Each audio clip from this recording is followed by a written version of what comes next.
Hi, my name is Brian. Hi, I'm Brienne.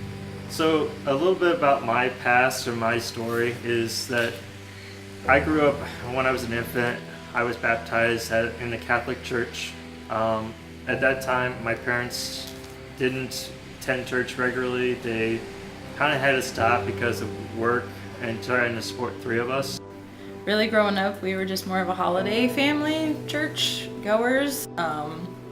We didn't really attend regularly, so it was really kind of hard to go through some of the things that I went through without that support in my life.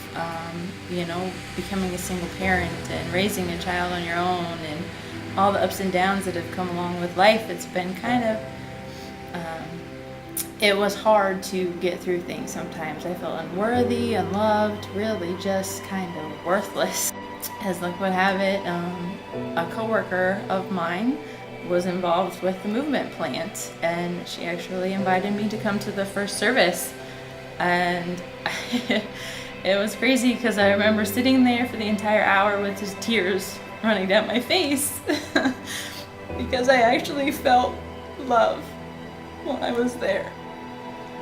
Eventually, when I got out of high school and college, I kind of hit the rock bottom part as well. I couldn't figure out what I wanted to do with my life besides attending school and college. My parents were divorced at the time, and a lot of just stuff that just came across. It wasn't a couple of years later that Bree introduced me to movement, so I started to attend.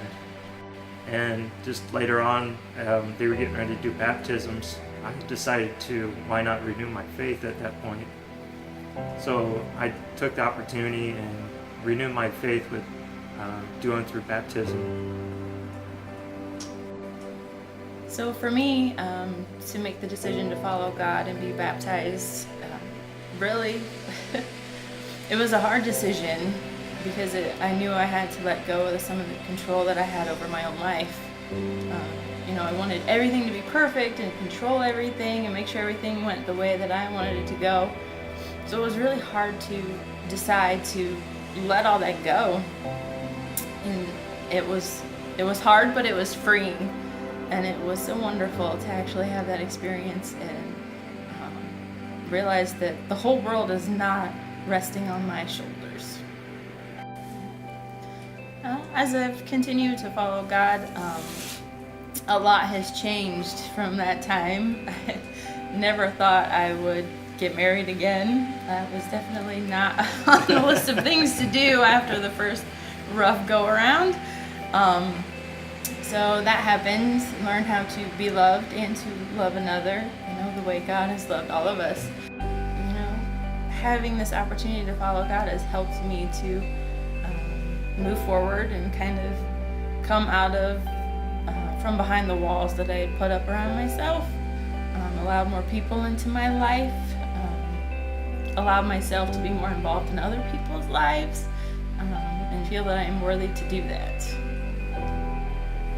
This being my comeback story, I've found that just following God has helped me create a new life with myself, and then it just helps me create new friendships and love on others that have come into my life. And without that, I don't think I would be here today. To enjoy one another's company and to be loved by God again. That's something I had truly missed.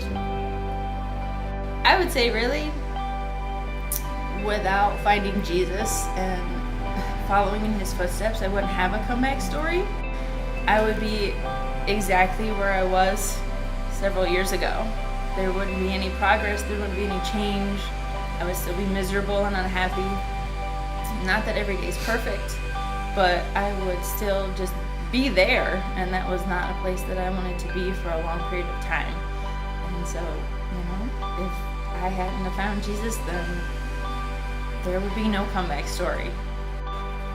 Our comeback stories are unique. We come from two different broken families that we have made a new change for ourselves. And we just continue to do that.